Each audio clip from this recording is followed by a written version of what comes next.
Next up on our time management series is science. So science, depending on the experiment and what the assignment is, sometimes it's gonna go really quick if you just kind of knock it out. And sometimes it's going to be more involved and it's going to naturally take up more time. You'll know this and you'll be able to figure that out just by looking at, oh, what is the experiment this week? And you practice it one time and you realize that's not going to take me very long.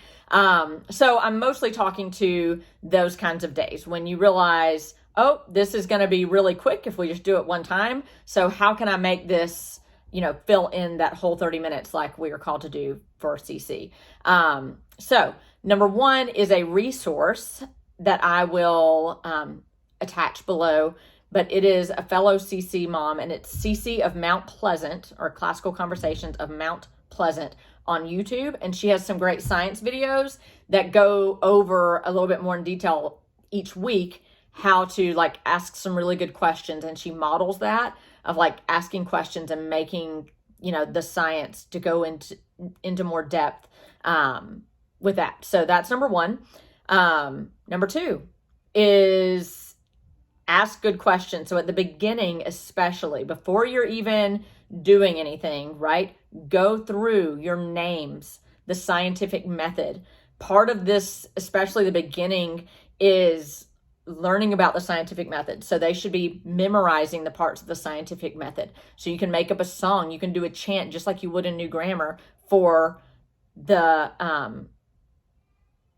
scientific method.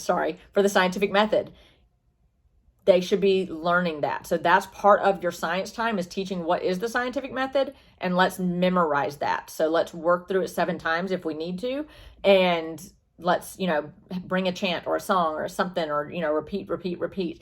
And then also with names. So going through the classical style of names and helping them to name what they see. You've set the stuff out for the experiment. What do you see? What do we know about this thing?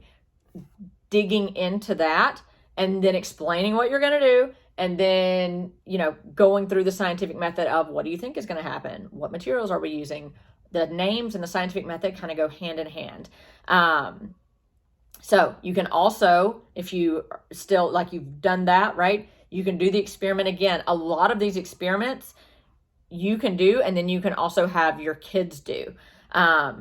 So that's an excellent way, especially if you don't have the little ones. If you have, probably ages, maybe even 7 and up, letting each of them do the experiment. Again, you'll know this when you're practicing at home and when you see what the experiment's going to be like. Hey, how is my class going to do? Can they each do this thing? Or maybe I need to do a little part of it, or I need to have a parent help for part of this experiment, but then they can actually do the experiment themselves. So you do the example of the experiment just like you can do in the art, and then let each of them go through and do the experiment themselves. Change it up a little bit. What if we change this one thing? So let's just think I have week 2 of cycle 3 on my brain.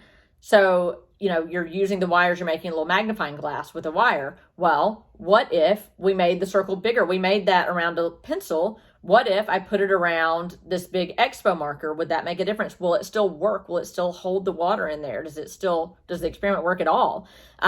What if I change the angle of the wire that I'm going to dip in there? Will that change anything? So those are just different ways to experiment and to show the kids, this is what science is all about, right? We're looking at it.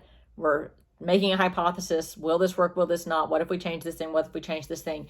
And then the other thing that you can incorporate into your science time is reading the Indescribable Devotion by Louis, I'm sure I'm going to butcher his last name, Giglio. I think it's Giglio. And I have a lineup that goes with what devotions make sense for what we're doing in science at the time. And so you could open up your science time with that before you spread out all your materials. And that'll fill up some time. And it's always good. And what we're trying to do is connect God into all of these subjects, right? We're keeping God in the middle, connecting God to all of these subjects. It's not just science over here and history over here. And so that's a great opportunity for you to make the connection and help the kids make the connections for themselves. So hopefully those tips were helpful. As always, let me know if you have any questions, and we'll chat next time.